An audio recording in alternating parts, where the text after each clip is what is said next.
So with the weather, wind and rain, I decided to stay here at the Woolshed.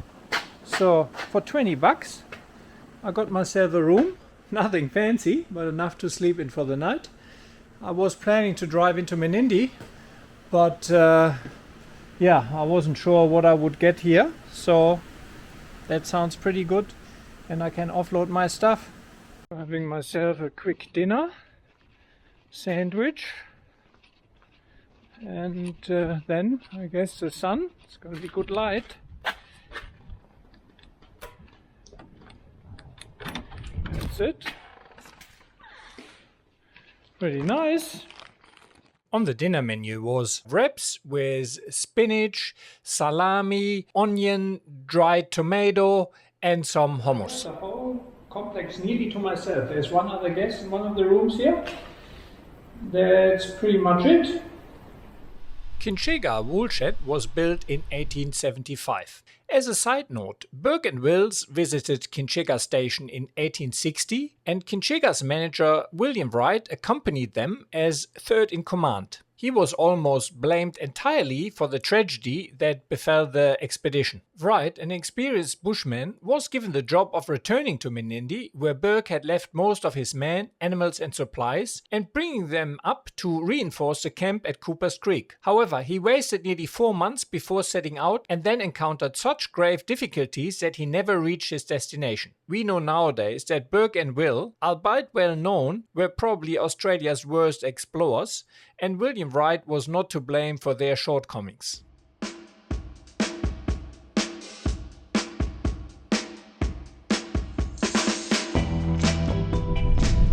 I had a good night's stay at the Kinchega Woolshed at the Shears Quarters. So I called, managed to actually got a room, 20 bucks, so really can't beat that. Mind you, you get a room, you get some bunk beds with some pretty bad mattresses. Yes, I think my Thermarest would have been a better mattress, that's for sure. But anyway, aircon, hot shower, kitchen, so really, you know, can't ask for more for 20 bucks beside the mattress. And now I'm on my way, I think, to Mungo National Park. We'll see what I find there. However, the weather forecast is not looking too good for the next 2 days. So I play it by ear, but I may make my way home then. So that's OSM maps from OSM. And I'm here and you see there's no drive really. Emu Lake Drive, that's closed. But Explorer Oz now also has all these drives, and again, it's good and bad, you know, because sometimes this stuff is open and it works, but you just can't really rely on it because all of this here doesn't exist anymore. That's all closed up, and there were plenty of other tracks on here. So that's just something to keep in mind when using Explorer Oz and planning. Do not rely on especially minor tracks because they may be there, they may not be there. I'm not a big fan of the new HEMA 4x4 Explorer app at all, and I've done a detailed review about it. However, I like to check back in from time to time and see whether something changes. So I thought I'd give 4x4 Explorer a go here. All the maps are pre-downloaded, so really that should show up. I don't know. It's a premium map, so let's see what HEMA Touring brings.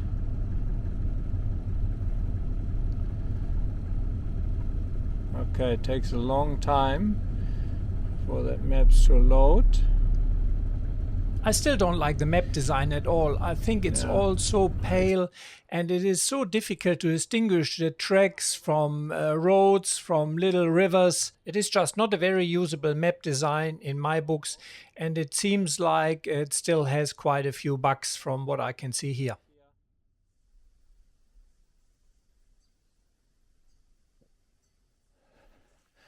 What a majestic gum here. And the Kinchega Billabong. So pretty smart. They use the Billabong, but as well as the Darling River. So The Darling River had low water, sometimes the Billabong still had water.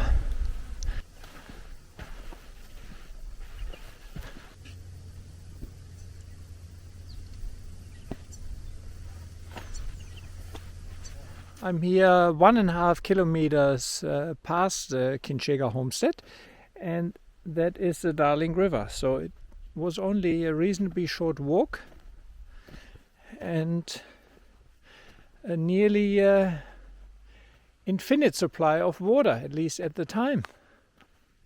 Very rarely that the Darling was really completely dry. However, it did happen, I heard. And very important to know that this is all the land of the Baginji people, which I hope I pronounced that right, Baginji, which are the indigenous tribes who lived around here for over 30,000 years. Along the Darling River Drive here in the Kinchega National Park are some beautiful river campsites right next to the Darling. Let me show you a few. Some beautiful campsites here right on the Darling River, under some big eucalyptus trees. Mind you, they look to be pretty well pruned, but still I'm very hesitant to camp under them. They are not for nothing called widowmakers, and with all that gale force wind I had, I heard the branches coming down at night. Not here, but in general. Yeah, definitely very nice campsites here on the river. Beautiful among the trees, and it seems like they kept the middle open there, so you're not camping under branches. Very nice. Another big roo, certainly many kangaroos here. Now we're in the Darling River.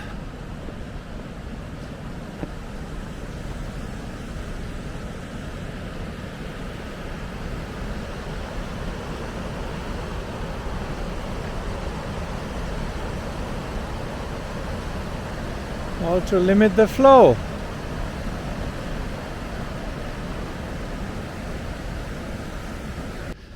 It's a weird campground here, it seems like it.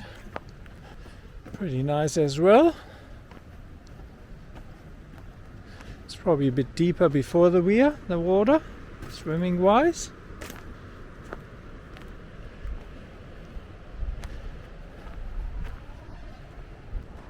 The advantage is it has a toilet just over there.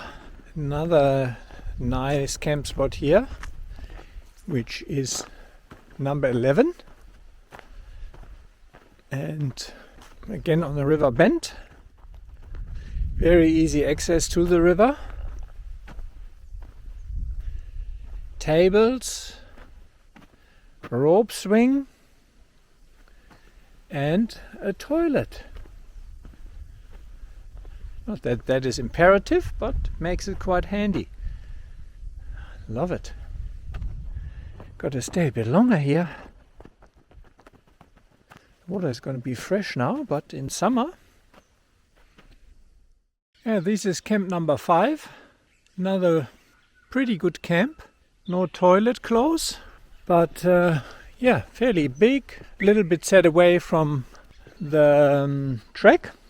Has a bench, tables, plenty of space without widowmakers. So this one here has quite a few dead ones, so I wouldn't be camping right under this one, but pretty nice. The only thing is a lot of reed, which is beautiful, but I think river access is not as easy. However, you have a little bridge here.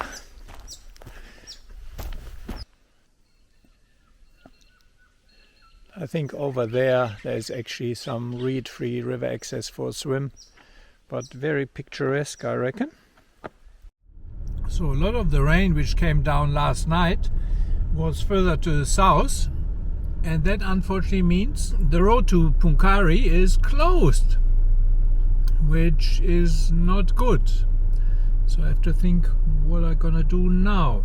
So while I was standing in front of that road closure sign, one of the council cars came over and he said, look, the road is open, they just haven't updated it. So I also called actually the council, the road closure line. They didn't mention that it was closed.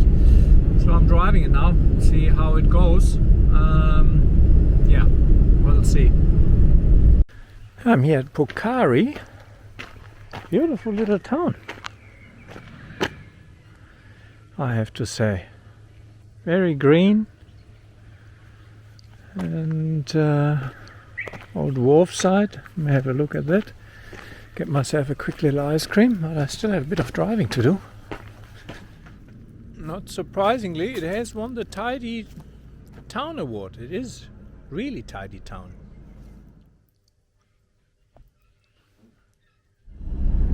Yeah, decided to head home.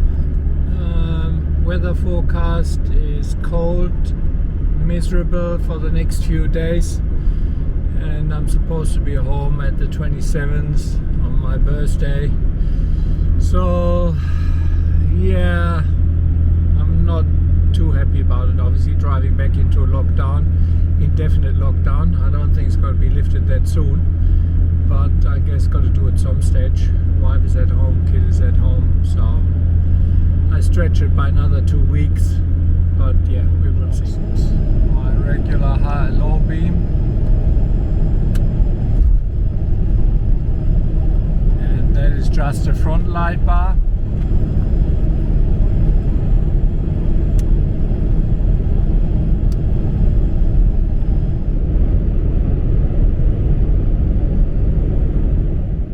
If you enjoy my videos, get entertainment or value from it, please consider that I spend a lot of time and money creating these videos, and I need your help to continue doing so. Yes, I do receive some advert revenue and also the occasional product to review. However, that does not even cover the cost for the fuel of one trip. So if you enjoy my videos, please like, share and subscribe. And if you can, please consider becoming one of my Patreon supporters. And with the equivalent of a cup of coffee or two per month, you can support me in creating these videos. As a Patreon supporter, you also have a few benefits, like early access to my videos, you can ask me a direct question via the Patreon platform, and you have a good chance of winning some of the products I test and give away to my Patreon supporters. Thank you very much, and I hope to see you along the tracks.